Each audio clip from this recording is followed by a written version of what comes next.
this is Dave with Level Up Woodworking, and today I'm building part 2 of this assembly table. And if you haven't seen part 1, go back and take a look, because as part of part 1 I built the whole frame, the top, and the inside structure of this table. And you got to start there. In part 2 I'm going to build all the stuff that goes inside the table and put all of the panels on. And in part 3, I'm going to build the mechanism for the sander and the planer that I don't think you'll want to miss. And at the end of part 3, I'm going to do a full review of the entire table and the things that I like and maybe I'd like to change in the future. So let's get started. I'm going to turn my attention to building in the router table into the tabletop.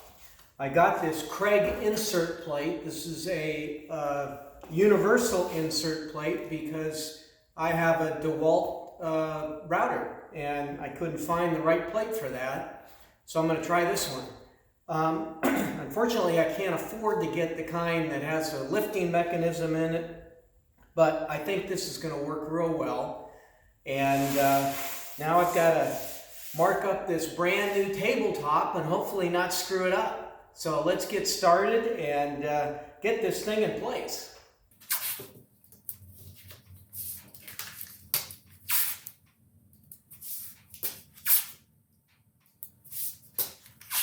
I started a habit a few years back of really kind of taping out my projects. That way I really don't damage the tabletop when I route it or use the jigsaw, and just comes out with a lot cleaner lines, especially on the melamine. Once I get it all taped up, I'm ready to mark out the slot for the tabletop piece there. Of course, I want to measure and make sure that it's sitting accurately on top of the table. And then I get to cutting, which is the nerve-wracking part. But it'll turn out okay. I first started doing the holes in the corners to get the right radius, and also to try to check those hole depths, because I'm going to use that with my router to cut the lip for the tabletop to sit in. Once I got the right depth for the corners, I could do all 4 pieces. And then I was on to getting my jigsaw out and starting to actually cut the hole. That's actually really the easy part of doing that. And having that blue tape really does help in chipping of the melamine.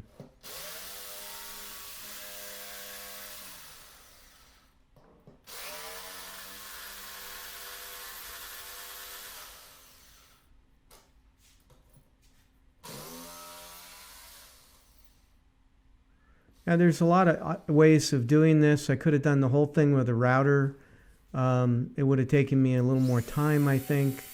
But this seemed to work out well. Then I built a jig with my router to kind of route out the slot in the top for it to sit in. And used a collar on the router and just went around the edges. It worked out really nice. And like the results.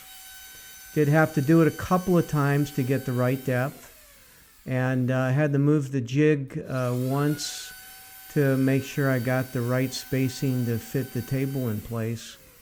But once I did that, it was all good.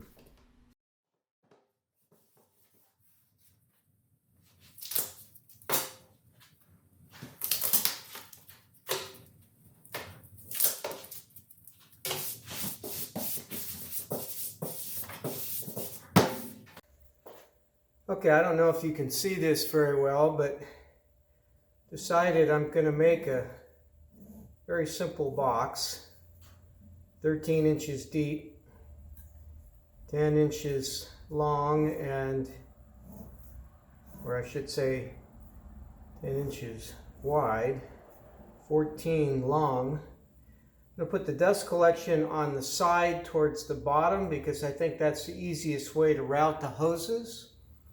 And I'm going to have a door across the front so that I can get the router in and out fairly easily. And then I'll put flanges obviously up here so that I can easily mount it. Pretty straightforward, seal it up, and I think it should work pretty good.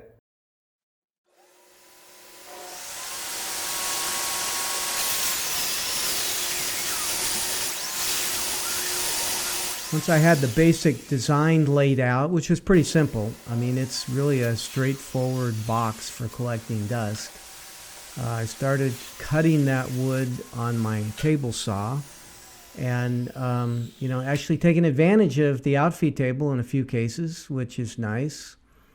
But anyway, I use Baltic birch, 1/2-inch Baltic birch, because I just love to build stuff with that. And put together a great box. Now, I could have easily purchased a box. Rockler has one, I think, for $110, $120. A few other people have them.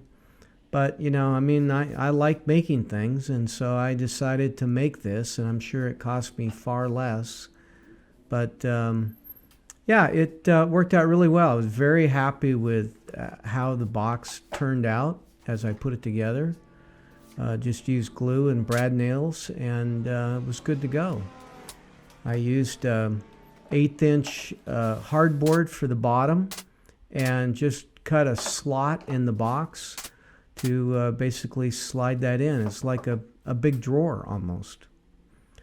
I didn't realize until I had put the thing almost completely together that I put the door on the wrong side. Well, we all make mistakes. It wasn't my first mistake. It won't be my last mistake. But hey, I made it. What can I say? I ended up using my jigsaw and cutting an opening on the proper side and just filling that in with the blank panel that I had. And it worked out fine.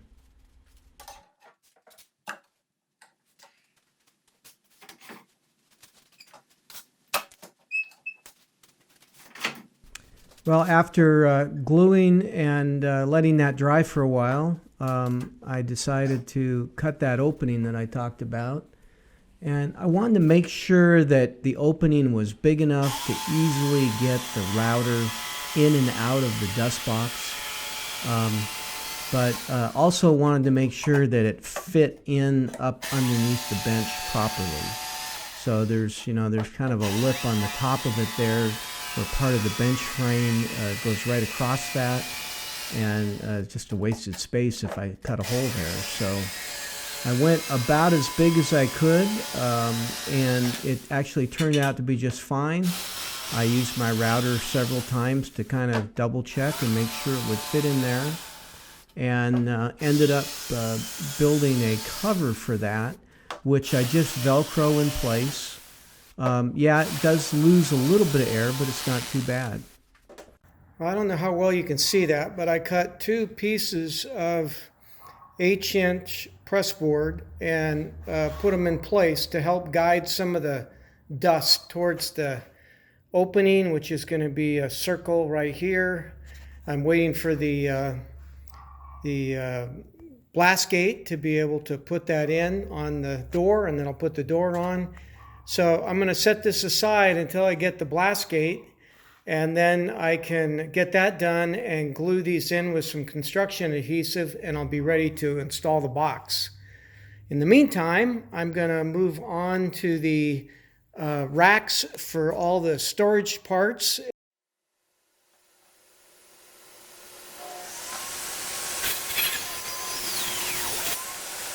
Using my favorite wood again, 1/2-inch Baltic birch. And I cut a 1/4-inch piece for the top only because I was limited on space in this bench, and I needed that additional 1/4 inch, if you can believe it.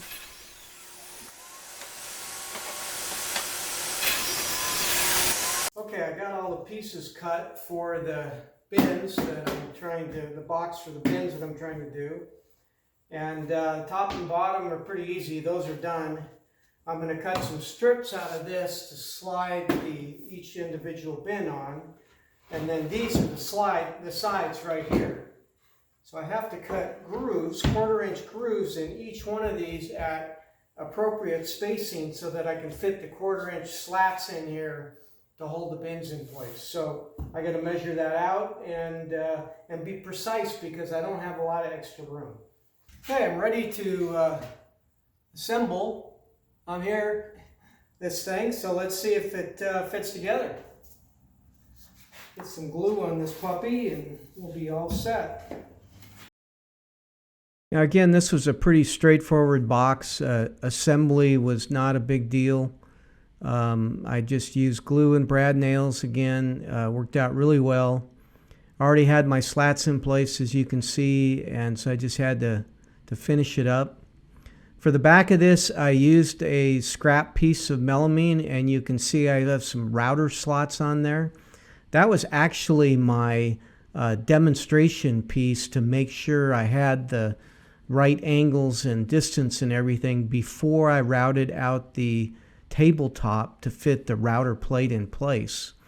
Very good practice to be able to do that. Really helps so that you don't make any mistakes.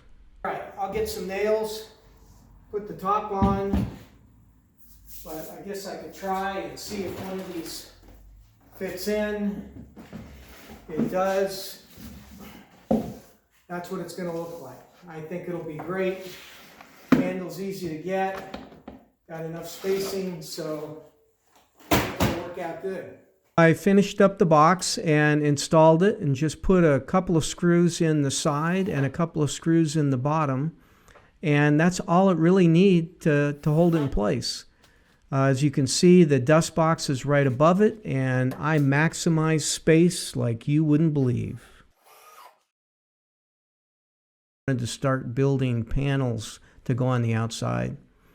And I kind of like that look. I wanted to cover things up. I want a nice clean look. And I think it turned out really well. Once I cut all the panels and sanded them, I decided to put a couple coats of finish on them. I use a natural Danish oil. I really like the way that looks. And I really like the contrast between that clean look and the grayness of the frame and then the white melamine top. It's a sharp looking bench, but hey, I'm a little biased and I understand that. Okay, I'm ready to put the panels on the front, and these are the panels that are that's the size right there. They're gonna hold tools on both sides, on that side and on this side right here. So I made a little jig, very simple, so that I can drill the hole in the same spot on each one. And then I'm going to put a screw and a washer right there on the outside of each panel. It gives it kind of a industrial look, and it gives me an opportunity to take the panel off and put it on if I want to easily change things out, because I'm going to build this, and maybe in 6 months I want to put a different tool on the panel. And this will give me the capability to do that. This is the first of 11 different panels and doors on this table. I didn't want to show you an installation of all of them, but I thought maybe you'd like to see one or two. They actually go in place very easily, very easy to remove. I intend in the long run to potentially put some tools on the outside of these panels. And I can take them off and be able to do that, put the panel back on, or replace the panel someday if it gets damaged or whatever. Very flexible design. Okay, this is the back of the panel that goes on the vacuum dust collection side. And I'm ready, I've stained it now, I'm ready to start doing some things to it. I'm going to put a dust collection port on the outside of it. That's a pretty simple task.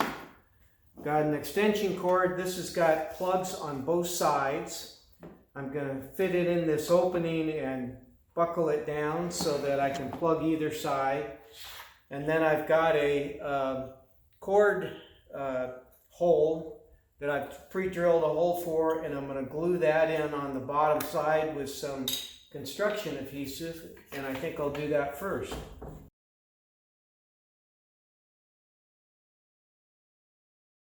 Now I'm finishing up the insert for the power cord, and it worked out pretty good. The restraint on the back side is actually working out really nice for this cord, and having the power and the dust collection in this panel in the center of the table was critically important for the overall design, because I wanted to be able to access those functions from anywhere on the top of the table or from the sander that pulls out from one side.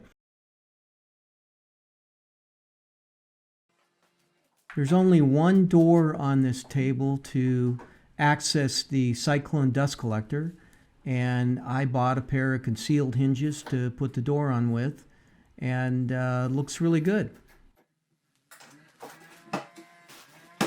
Okay, one more piece I have to the routing table puzzle is this opening I left right here.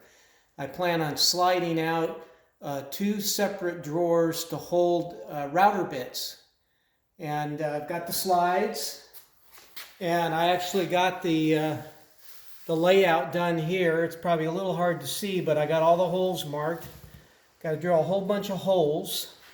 And then I have these little plastic inserts that came out of a kit that I had for router bits before, which was a little less convenient than just sliding them out. So I'm going to slide those in the holes that I put in here.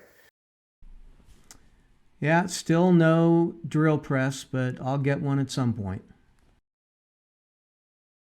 Well, thank you for watching part 2 of this assembly and outfeed table today. I hope you enjoyed it. Maybe you got some good ideas out of it. I certainly have.